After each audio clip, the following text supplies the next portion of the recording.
September 11, 1973 marked a bloody turning point in Chile's history. General Augusto Pinochet, with direct support from the United States government, carried out a military coup that overthrew the constitutionally elected President Salvador Allende.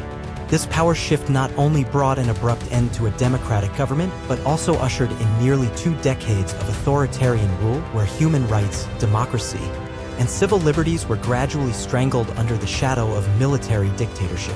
Thousands of people fell victim to political persecution, and even today many remain missing with their whereabouts still unknown.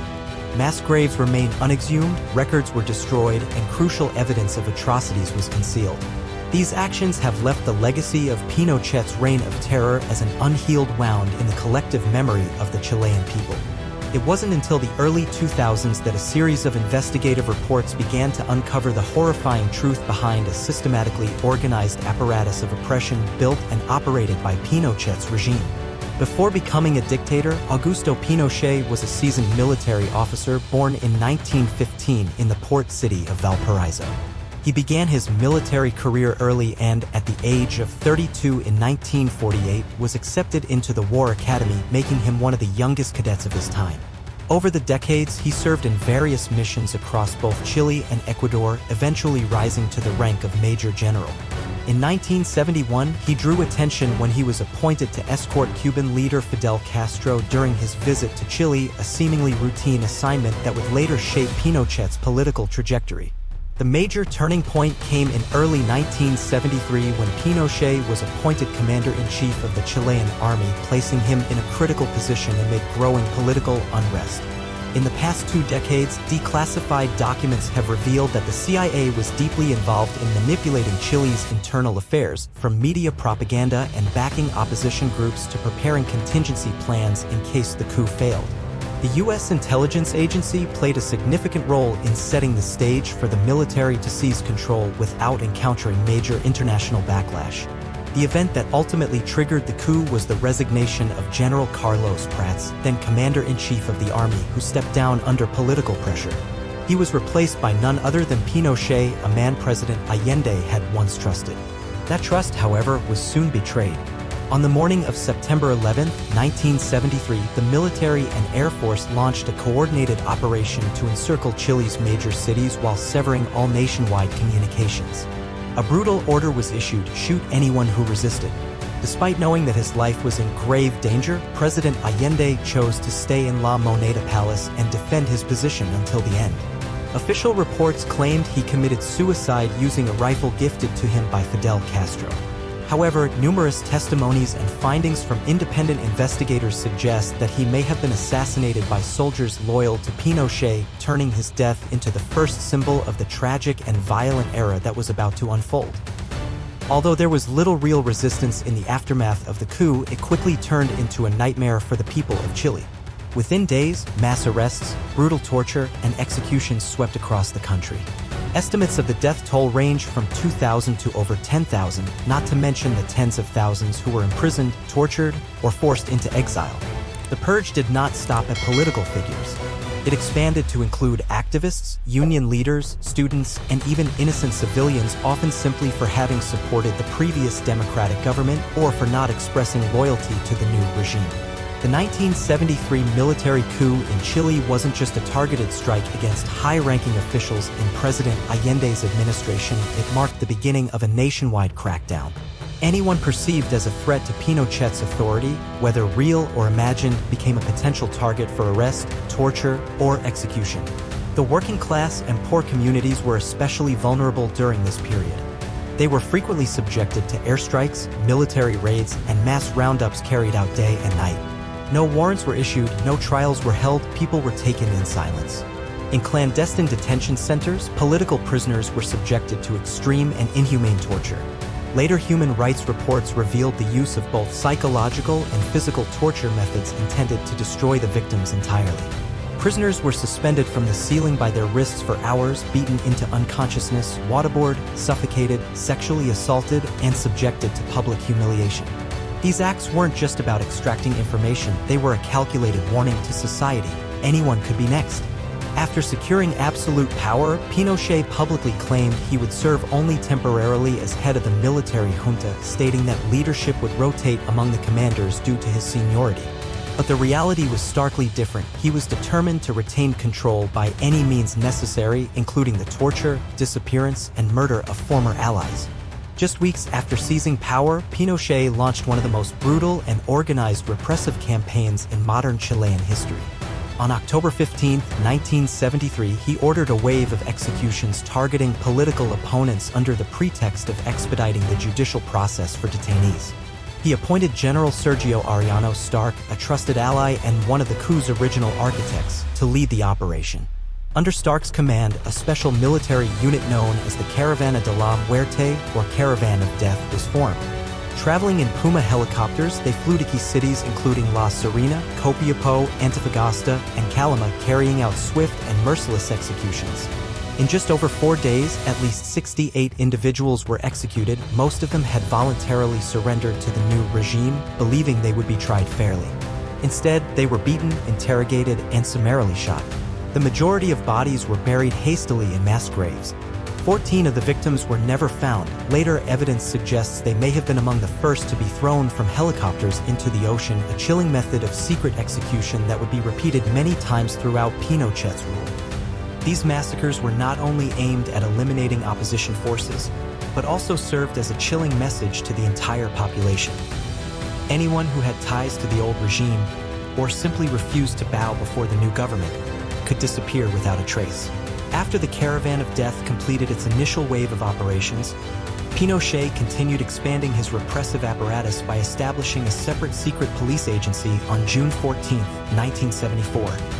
The DINA, Dirección de Inteligencia Nacional, or National Intelligence Directorate. This agency became his key instrument for consolidating power, surveilling, arresting, and eliminating any perceived threats. DINA quickly rose to become one of the most notorious human rights violators in South America, wielding near-absolute power that operated beyond the reach of courts or legal oversight. Much like the Gestapo once terrorized Nazi Germany, Chile's DINA, founded by Pinochet, was designed to crush any form of resistance. Operating under the guise of enforcing a new legal order, DINA functioned as a brutal and unchecked instrument of violence. It carried out sweeping purges to silence anyone deemed a potential threat to the military regime, regardless of whether they had taken any political action. By the end of 1974, DINA had expanded its network nationwide, with over 700 agents operating both publicly and covertly. Those unfortunate enough to be detained, often based on nothing more than suspicion of leftist sympathies, were taken to hidden detention centers. These sites, resembling modern-day concentration camps, offered inhumane living conditions. Little to no food, lack of medical care, unsanitary environments, and complete isolation from external oversight. Worse still, these centers were locations of prolonged and inhumane torture. Victims were subjected to waterboarding, electric shocks, suspension by limbs, group beatings, and even systematic sexual violence. These acts weren't just about punishment. They were a tool to instill fear, crush dissent, and silence society. Despite using brutality as a central tool of governance, Augusto Pinochet's grip on power was ultimately broken. In the 1988 national referendum, the Chilean people voted no to extending his presidency. Forced to step down, Pinochet officially relinquished the presidency in 1990, bringing an end to nearly 2 decades of iron-fisted rule.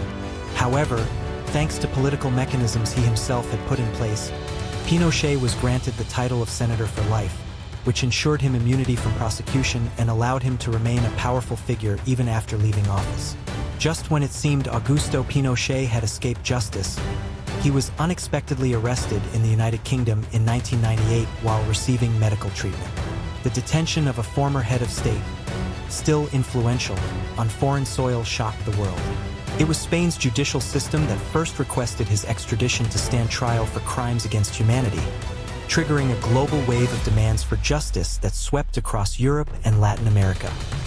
Under mounting public pressure and scrutiny from the international legal community, many countries, including the United States, were forced to declassify documents detailing their support for Pinochet's regime. Among the revelations were alarming accounts of mass disappearances, victims who were arrested and never seen again, leading to the exposure of one of the most horrifying atrocities of that era, the so-called death flights. In 1991, Chile's newly reinstated civilian government published the Rettig Report, a large-scale investigation into human rights violations committed under Pinochet's rule. The report documented numerous cases in which citizens were thrown from helicopters into the sea, a gruesome execution method that had also been used in Argentina and other Latin American countries as part of Operation Condor. These death flights, often carried out by Puma military helicopters, followed a chillingly organized pattern. Detainees were captured, interrogated, sedated, and loaded onto helicopters. Once airborne over remote coastal areas or the treacherous Andean mountains, they were thrown out, effectively disappearing without a trace, making recovery or identification of their bodies virtually impossible. One of the first documented cases occurred on September 27, 1973, just 2 weeks after the coup. Ricardo Buceta Martinez, a 21-year-old with no political affiliations, was arrested, beaten, and placed on a helicopter. He vanished without a trace and was never seen again. The brutality of this killing method and the systematic nature of these death flights turned them into a haunting symbol of Chile's darkest chapter. With hundreds of victims believed to have perished this way, countless families remain in anguish, never knowing the fate of their loved ones or whether they are alive or dead. On October 11, 1973, just a month after the coup, Chile witnessed yet another brutal and mysterious killing. Luis Bentos, a schoolteacher and member of the Radical Party, was arrested by security forces and taken aboard a military helicopter. Days later, his body was found drifting at the mouth of the Imperial River, indicating he may have been murdered mid-flight and thrown into the freezing waters below. His case was not isolated, but rather part of a broader, systematic campaign of murder orchestrated by Pinochet's dictatorship. The Rettig Report and other human rights investigations continue to expose harrowing stories. In one case, Humberto Rodriguez, a former leader of the Communist Party, was brutally tortured, his abdomen sliced open with a knife before his body was dumped into the ocean. In another, a group of sedated prisoners, including a high-ranking Communist Party official, were disemboweled and thrown into the sea, likely around October 20, 1973. This grisly method of body disposal ensured the victims could neither be recovered nor identified.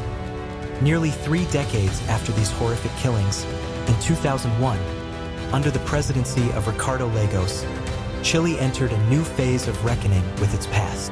Independent investigations, in cooperation with the civilian government, confirmed at least 120 missing persons as victims of these death flights, flung from helicopters during Pinochet's rule. That same year, Oliver Benavent, a former colonel in Pinochet's military, shocked the nation by revealing the role of Brigadier General Antonio Palomo Contreras, Pinochet's personal pilot, in carrying out the death flights. According to Benavent, Palomo personally operated the flights where bodies were disposed of in ways meant to ensure permanent disappearance. Some were thrown into the Pacific Ocean. Others were dumped on the rugged peaks of the Andes Mountains, where harsh weather and terrain made any retrieval or identification virtually impossible. Although arrested in the United Kingdom in 1998, Augusto Pinochet was never truly brought to justice or held accountable in an international court for the many crimes against humanity committed during his nearly 20-year dictatorship. In 2000, he was extradited back to Chile on medical grounds, despite strong objections from human rights organizations. Then, in 2002, Chile's Supreme Court controversially dropped all criminal charges against him, a decision that drew outrage both domestically and internationally. That same year, Pinochet voluntarily stepped down from his final political role as senator for life, effectively ending his public career. On December 10, 2006, Augusto Pinochet died at the age of 91, having lived a full, unpunished life, while thousands of his victims were denied the chance to grow old, to see justice, or even to have a proper grave where their loved ones could mourn.